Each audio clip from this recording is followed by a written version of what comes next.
ओम अज्ञानतिमिरान्धस्य ज्ञानाञ्जनशलाकयः चक्षुरुन्मिलितं येन तस्मै श्रीगुरुवे नमः। हरे कृष्ण। आज गीता श्रृंखला के सत्र क्रमांक 110 में आप सभी भक्तों का हार्दिक स्वागत है। आज हम श्रीमद् भगवद गीता के तीसरे अध्याय कर्म योग श्लोक क्रमांक 15 का अध्ययन करेंगे। श्लोक इस प्रकार है। कर्म ब्रह्मोद्भवं विद्धि ब्रह्माक्षरं समोद्भवं तस्मात् सर्वगतं ब्रह्म नित्यं यज्ञे प्रतिष्ठितम्। अर्थात वेदों में नियमित कर्मों का विधान है और ये वेद साक्षात भगवान श्री ब्रह्म से प्रकट हुए हैं। फलतः सर्वव्यापी ब्रह्म यज्ञ कर्मों में सदा स्थित रहते हैं। भगवान यहाँ पे अर्जुन को पूर्ण रूप से स्पष्ट करना चाहते हैं कि वेदों का भी यही आदेश है, मेरा भी यही आदेश है, शास्त्र भी यही निर्देशन करते हैं। हर एक तरीके से देखा जाए तो जो देवताओं के लिए यज्ञ संपन्न करने की विधि है, उसके द्वारा जब देवता प्रसन्न हो जाएंगे, उससे भगवान श्री हरि प्रसन्न हो जाएंगे और उस अवस्था में पूर्ण रूप से अन्न प्राप्त होगा और उस अन्न प्राप्त करने के उपरांत व्यक्ति है वो भी प्रसन्न रह सकेगा और जब प्रसन्न मन से भक्ति करेगा तो पूर्ण साक्षात्कार में स्थित रह सकेगा।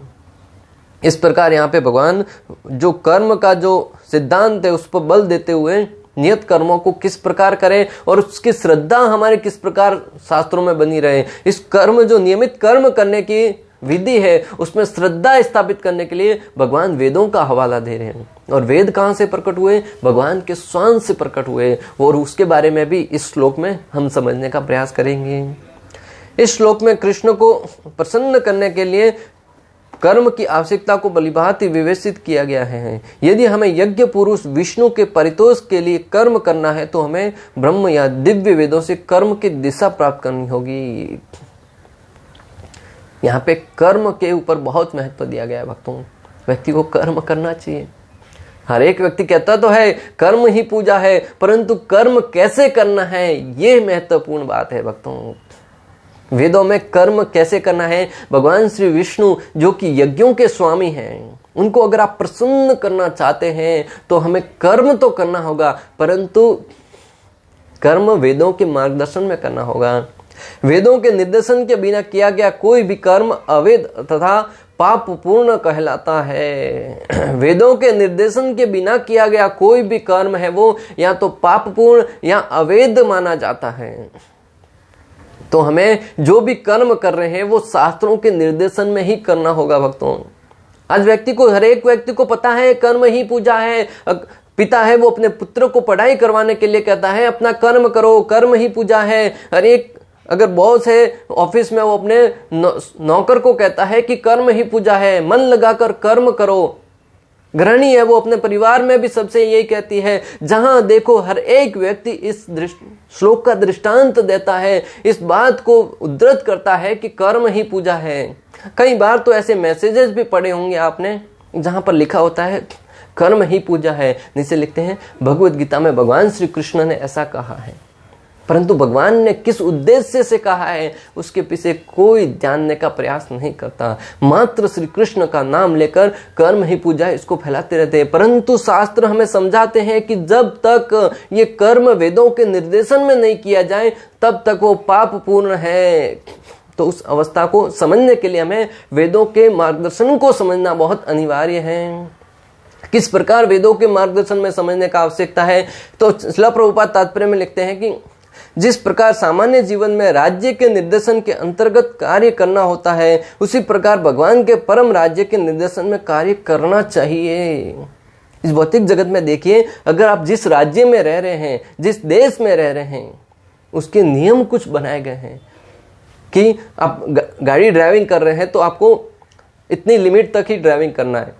अगर उससे स्पीड बढ़ा दिया तो आपको फाइन आ सकती है। आजकल तो रोड के ऊपर बड़े बड़े कैमरे लगाए गए हैं, जो आप 100 की स्पीड में भी जा रहे हैं तो उस स्पीड में भी आपके नंबर प्लेट है उसको कैचअप कर लेते हैं और तुरंत दूसरे दिन आपके घर पे उसकी फाइन है वो आ जाती है। या फिर आपको इस प्रकार बताया जाता है कि ये नियमों का पालन नहीं करेंगे तो आपको पुलिस द्वारा दंडित होना पड़ेगा। अगर आप किसी के ऊपर शोट करेंगे, किसी को मारेंगे, किसी का धन जब्त कर लेंगे तो आपके ऐसे नियमों के द्वारा, राज्य की व्यवस्था के द्वारा आपको दंडित होना पड़ेगा। भक्तों, समझने वाली बात है, जब इस भौतिक जगत में कोई अपराध करने के उपरांत उस अपराध के लिए हमें दंड भोगना पड़ सकता है, और उस दंड से बचने के लिए व्यक्ति है वो अपने नियमों का पालन करता है। सुचारू रूप से नियम है, सरकार को टैक्स देना है, या अनेक प्रकार के जो नियम सरकार ने बनाए हैं, कई प्रकार के नियम हैं, उन नियमों का पालन करता है व्यक्ति, वो तो सुखी रह सकता है। अगर कोई इस नियमों को तोड़ता है तो उसे या तो जेल की हवा खानी पड़ती है, या अनेक प्रकार की कोर्ट कचहरी की हवाई खानी पड़ती है, और उस प्रकार व्यक्ति है वो पूर्ण रूप से दुखी हो जाता है। तो इस भौतिक जगत के जब इस साधारण संसार में रहने के लिए, एक साधारण जो कितना विश्व है वो कितना बड़ा है, उसमें भारत देश है वो कितना छोटा है, और उस भारत देश में भी कोई राज्य है वो कितना छोटा है, और उस राज्य के अंदर भी कोई गांव है वो कितना छोटा है। उस गांव में रहने के लिए भी व्यक्ति को उस गांव के नियमों का पालन करना पड़ता है। तो इस संपूर्ण सृष्टि के एकमात्र मालिक भगवान श्री कृष्ण, उनका जो राज्य है, उनका जो आधिपत्य है, उनके लिए भी कुछ नियम बनाए गए हैं। उन नियमों को वेदों में वर्णित किया गया है। जिस प्रकार किसी देश के नियम है वो आपको कानूनी किताबों में मिलेंगे, उसी प्रकार भगवान के जो नियम है वो आपको वेदों में मिलेंगे। और उस वेदों को पढ़कर, समझकर, जब यहाँ किसी आचार्य के मार्गदर्शन में जब आप उसको समझेंगे और उसका पालन करके जब जीवन निर्वाहन करेंगे, तब तो आप जीवन में सुखी रहेंगे। वरना अगर आप उनका पालन नहीं करेंगे तो माया देवी के थपेड़ों के द्वारा, माया देवी के प्रहार से हमेशा व्यक्ति है वो पीटता रहता है।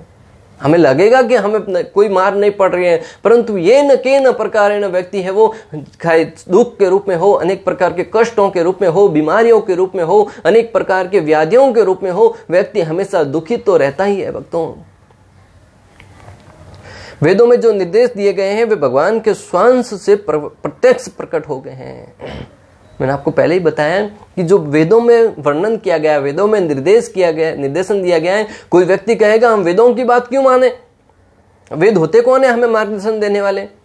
जिस प्रकार जो कानून की किताब होती है वो सरकार द्वारा मान्य होती है, सरकार द्वारा लिखित होती है, उसी प्रकार जो वेद हैं वो उनकी बात क्यों मानी जाए। तो आचार्यगण कहते हैं कि वो भगवान के स्वांश से प्रकट हुए हैं।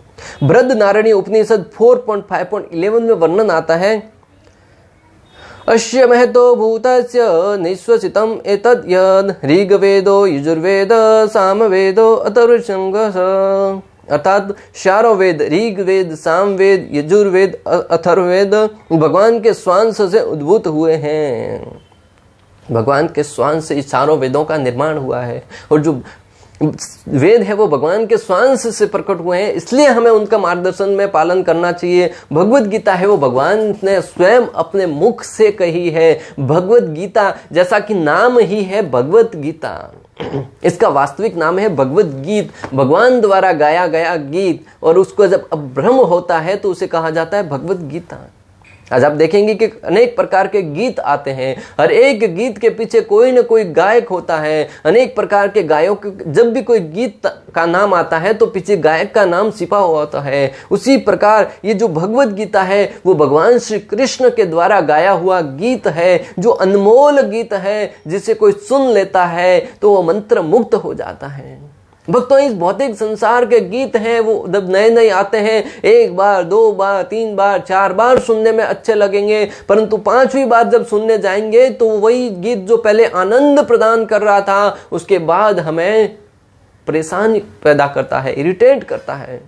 परंतु श्रीमद् भगवत गीता रूपी गीत है वो 5000 वर्ष पूर्व ये भगवान श्री कृष्ण ने इस धरा पर अवतरित होकर हमें प्रदान किया। वैसे तो करोड़ों वर्ष पहले सूर्यदेव विवस्वान को प्रदान किया था, परंतु भगवान कहते हैं कि गुरु परंपरा में ये ज्ञान है वो छिन्न भिन्न होता गया धीरे धीरे। तो और जब ज्ञान है वो धीरे धीरे लुप्त हो गया तो पुनः भगवान श्री कृष्ण अर्जुन के माध्यम से हमें ये भगवत गीता का ज्ञान प्रदान किए। तब से लेकर आज तक अनेक साइंटिस्टों ने, अनेक आचार्यों ने उस भगवत गीता का अध्ययन करके अपने जीवन को सफल बनाया है। इस भगवत गीता को भक्तों एक बार पढ़िएगा, 2 बार पढ़िएगा, 10 बार पढ़िएगा, जितनी बार पढ़ेंगे आपको उसके अलग ही अर्थ समझ में आएंगे और आपके आनंद है वो और बढ़ता जाएगा। जिस प्रकार भौतिक जगत के गाने सुनने से आपके अंदर उसके प्रति द्वेष उत्पन्न होता है, कई बार सुनने से आप परेशान हो जाते हैं, परंतु दूसरी तरफ भगवत गीता की आध्यात्मिकता, भगवत गीता की शुद्धता इतनी है क्योंकि वो भगवान द्वारा गाया गया है, इसलिए आप जितनी बार भी पढ़ेंगे, जितनी बार भी उसको सुनेंगे, आपको अलग ही आनंद की अनुभूति होगी। भक्तों भगवत गीता के संपूर्ण, भगवत गीता को तो छोड़ो भक्तों, भगवत गीता के एक एक श्लोक को भी छोड़ दीजिए, भगवत गीता के एक एक शब्द में इतनी महाकाय शक्ति छिपी हुई है कि अगर आप एक शब्द को भी ठीक से समझ लें और आचार्यों के मार्गदर्शन में उसको अच्छे से समझने का प्रयास करें तो आपके जीवन का उद्धार होना निश्चित है। इतनी महत्वता है इस भगवत गीता की। परंतु भक्तों हमारी दुर्बलता तो देखिए, हमारी स्वयं के ऊपर होने वाले अनेक प्रकार के अत्याचारों के कारण हम इस भगवत गीता की महत्वता को नहीं समझ पाते। भक्तों हमें इस बात को भली भांति समझकर कि भगवत गीता की महत्वता कितनी है, इस भगवत गीता को अगर कोई व्यक्ति पढ़ता है तो वह जीवन की सर्वोच्च सफलता को प्राप्त करता है। ब्रह्म संहिता में भी भगवान की महत्वता के विषय में, भगवान किस प्रकार महान है, भगवान अपने हर एक अंग से कोई भी कार्य किस प्रकार कर सकते, इसके बारे में वर्णन आता है। ब्रह्म संहिता 5.32 में ब्रह्मा जी स्वयं लिखते हैं, अंगानि यस्य सकलेन्द्रियवृत्तिमन्ति पश्यन्ति पान्ति कलयन्ति शिरं जगन्ति आनंद सिन्मय सद उज्ज्वल विग्रहस्य गोविंदम आदि पुरुषम तमहम भजामि। ब्रह्मा जी कहते हैं कि ब्रह्म संहिता से प्रमाणित होता है कि सर्वशक्तिमान होने के कारण भगवान अपने श्वास के द्वारा बोल सकते हैं, अपने प्रत्येक इंद्रिय के द्वारा अन्य समस्त इंद्रियों के कार्य संपन्न कर सकते हैं। वस्तुतः यह कहा जा सकता है कि उन्होंने प्रकृति पर दृष्टिपात किया और समस्त जीवों को गर्भस्थ किया। ब्रह्मा जी, ब्रह्म संहिता, ब्रह्मा जी सृष्टि के प्रथम जीव हैं, परम पिता हैं हमारे। ब्रह्मा जी स्वयं इस बात की पुष्टि कर रहे हैं कि भगवान श्री हरि है, वो अपनी दृष्टि मात्र से अनेक प्रकार की सृष्टि का निर्माण कर सकते हैं। अपने श्वास से वो बोल सकते हैं, अपने कानों से भोजन स्वीकार कर सकते हैं, अपने हाथ से देख सकते हैं, अपने आंखों से कुछ चल सकते हैं, अपने पांवों से और कुछ कार्य कर सकते हैं। जिस प्रकार एक मनुष्य की कुछ लिमिटेशन होती है, कुछ उसके संकीर्ण में रहकर ही कार्य करना पड़ता है। अगर उसको चलना है तो पैर ठीक होने आवश्यक है। जब तक पैर टूटे हुए हैं मनुष्य नहीं चल सकता, जब तक हाथ टूटे हुए हैं व्यक्ति कुछ उसको किसी वस्तु को उठाना है तो नहीं उठा सकता। अगर कान बह रहे हैं तो किसी का ध्वनि को सुन नहीं सकता। अगर आंख अंधी है तो किसी को दृष्टि से देख नहीं सकता। अगर मुख टूटा हुआ है तो भोजन नहीं कर सकता। क्या आप अपनी आंखों से भोजन कर सकते हैं? क्या अपने हाथों से कुछ खा सकते हैं? नहीं खा सकते। परंतु भगवान सर्वशक्तिमान है, वो चाहे तो अपने हर एक शरीर के अंग से कोई भी कार्य कर सकते हैं। किसी भी अवस्था में किसी भी कार्य को करने के लिए वो तो मात्र अपने मन से इच्छा करें तो भी वो कार्य संपन्न हो जाता है। तो उन्होंने, ब्रह्मा जी कहते हैं कि सृष्टि के प्रारंभ में जब सारे जीवों का निर्माण किया गया तब भगवान ने अपनी दृष्टि से उनके ऊपर दृष्टिपात किया और जीव के अंदर स्फूर्ति आ गई, वो चलने लगा। आज लोगों के मन में अनेक प्रश्न आते हैं और ऐसे उटपटांग प्रश्न पूछते हैं। अभी कुछ समय पहले मैं एक व्यक्ति से मिला, सृष्टि के निर्माण के विषय में अपनी कुछ बहकी बातें करने लगा। फिर जब उससे कुछ रहा नहीं गया तो कहने लगा पहले मुर्गी आई कि अंडा आया। क्या सिद्धांत है, क्या शास्त्र पढ़े, इस बात से ही समझ जाता है कि व्यक्ति उदाहरण क्या दे रहा है। शास्त्रों से कुछ श्लोक उद्धृत कीजिए, उस संहिता में ऐसा लिखा है, वहां पर ऐसा लिखा है, ब्रह्म संहिता में ऐसा लिखा है, उपनिषदों में ऐसा लिखा है, वेदों में ऐसा लिखा है। अगर कोई इस बात की पुष्टि करता है तो इसका तो प्रमाण मिलता है कि हाँ ये व्यक्ति ने शास्त्र पढ़े हैं। परंतु लोगों की आज बुद्धि है वो इतनी घटिया लेवल तक पहुंच गई है कि कहते हैं कि पहले मुर्गी आई कि अंडा आया। मुर्गी होगी तभी तो अंडा आएगा। परंतु प्रश्न यह है कि मुर्गी कहां से आई? तो भगवान यहां पर कहते हैं कि भगवान ने सर्वप्रथम अपनी दृष्टि से समस्त जीवों का निर्माण किया, अपनी दृष्टिपात करने से मात्र। तो भगवान कहते हैं कि बीज प्रदान करने वाला मैं परम पिता हूं।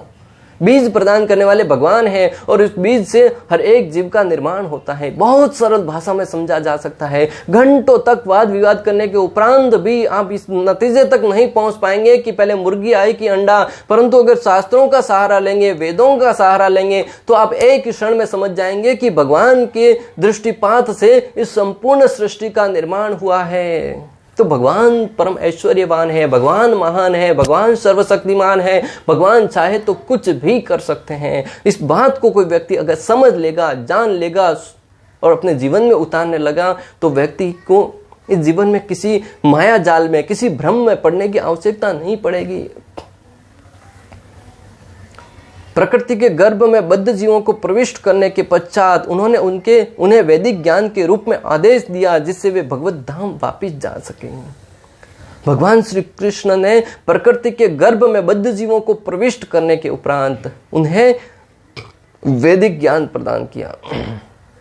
एक पिता का कर्तव्य होता है, इस भौतिक जगत का साधारण पिता भी भक्तों जब बच्चे को जन्म देता है ना, तो प्रारंभ में उसको अच्छे से सेवा ही करता है, उसको प्राथमिक शिक्षाएं प्रदान करता है, उसको स्कूल क्यों भेजता है, विद्यालय क्यों भेजता है, ज्ञान अर्जित क्यों करवाता है, क्यों? क्योंकि वो पिता अपने पुत्र के ऊपर करुणा करके वो चाहता है कि जब वो ज्ञान अर्जित करेगा तो जीवन में सुखी रह पाएगा। जब ज्ञान अर्जित करेगा उससे धन कमाएगा, धन से अपने परिवार का पोषण पोषण करेगा और अंत में जब वो जहां कहीं भी हो वो अपने जीवन में सुखी रह सकेगा। तो परम पिता परमात्मा होने के नाते भगवान श्री कृष्ण है, वो इतने दयालु तो हो ही सकते हैं। जब इस भौतिक जगत का साधारण पिता इतना दयालु है कि अपने पुत्र को उचित शिक्षा प्रदान करता है ताकि वो जीवन में सुखी रह सके, तो परम पिता परमेश्वर भगवान श्री कृष्ण ने भी जीवों पर जब दृष्टिपात किया, जीवों का संरचना करी, उसके ऊपर उनके हृदय में करुणा आई कि जीव को कुछ ज्ञान तो देना होगा, वरना अज्ञान में तो वो पशुओं की भांति जीवन निर्वाह करेगा। आज भी आप देखिएगा कि जो शास्त्रों को नहीं पढ़ते हैं वो पशुओं की भांति जीवन निर्वाह करते हैं। आहार, निद्रा, भय, मैथुन, खाना पीना, सोना उठना और बच्चे पैदा करना, इसके सिवा उनको कोई पता नहीं है।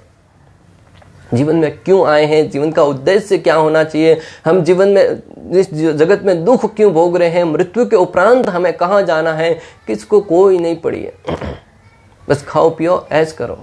अरे खाने पीने के लिए अगर जन्म लिया है तो खाना पीना तो पशु भी करते हैं, आपसे अच्छी मात्रा में करते हैं। आप कितना भोजन कर पाते होंगे? 2 रोटी, 4 रोटी, 10 रोटी, ज्यादा से ज्यादा 20 रोटी आती है। वो तो कई मात्रा में, कई आपके 1 साल का भोजन भी हाथी एक समय में भी कर सकता है। जो भोजन करने के लिए अगर आप जन्म लिया है तो मनुष्य जन्म की क्या आवश्यकता, हाथी वो उसको तो और भी अच्छे तरीके से करता है। अगर आप को और कोई सोने के लिए जन्म लिया है तो सोने में तो कुत्ता है, वो और भी आपके अच्छे से सो सकता है, कहीं भी रोड पे जाकर सो लेता है, कहीं भी किसी भी समय सो लेता है। आपको तो सोने के लिए भी अनेक प्रकार की मेहनत करनी पड़ती है और उस मेहनत से जब घर बनाते हैं उस घर के अंदर जाकर सोते हैं। कुत्ते को किसी प्रकार की मेहनत नहीं करनी पड़ती, वो किसी भी अवस्था में कहीं भी जाकर सो सकता है।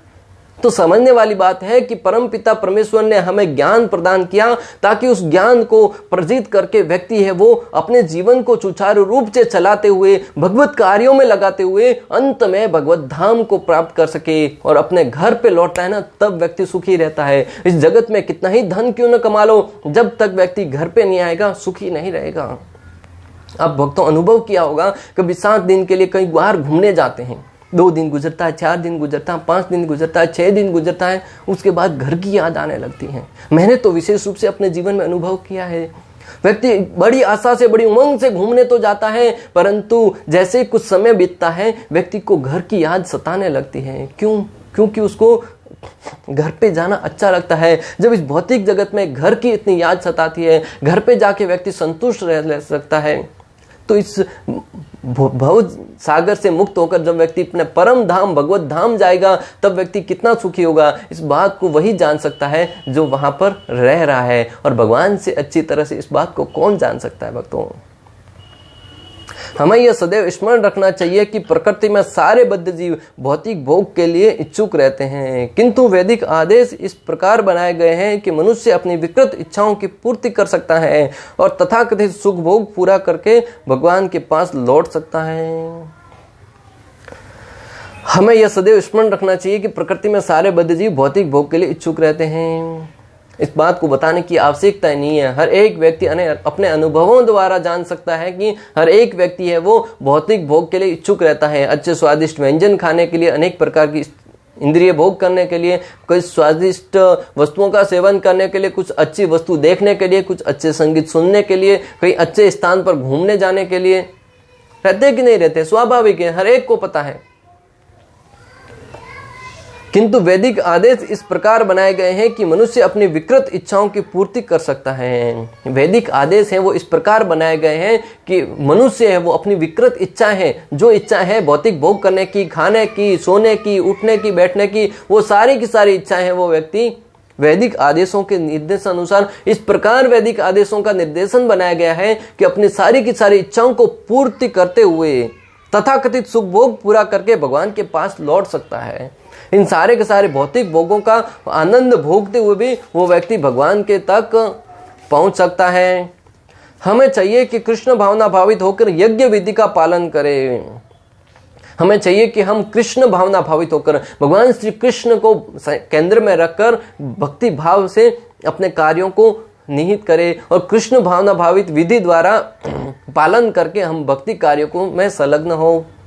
यहाँ तक कि जो वैदिक आदेशों का पालन नहीं करते वे भी कृष्ण भावनाव्रत के सिद्धांतों को ग्रहण कर सकते हैं। कोई व्यक्ति वैदिक सिद्धांत है, वेदों में बहुत विस्तार से वर्णन आता है, परंतु अगर कोई व्यक्ति वेदों को कहाँ पढ़ने जाएगा, उनको नहीं पढ़ पाता है किसी कारणवश, या समय के अभाव में, या संस्कृत समझने का भी ज्ञान नहीं है, तो श्रील प्रभुपाद तात्पर्य में लिखते हैं अगर कोई व्यक्ति इन सारे वैदिक आदेशों का पालन नहीं भी करता है, परंतु अगर वो कृष्ण भावनामृत का पालन करता है, और कृष्ण भावनामृत विधि है वो बहुत सरल और सुगम विधि है भक्तों।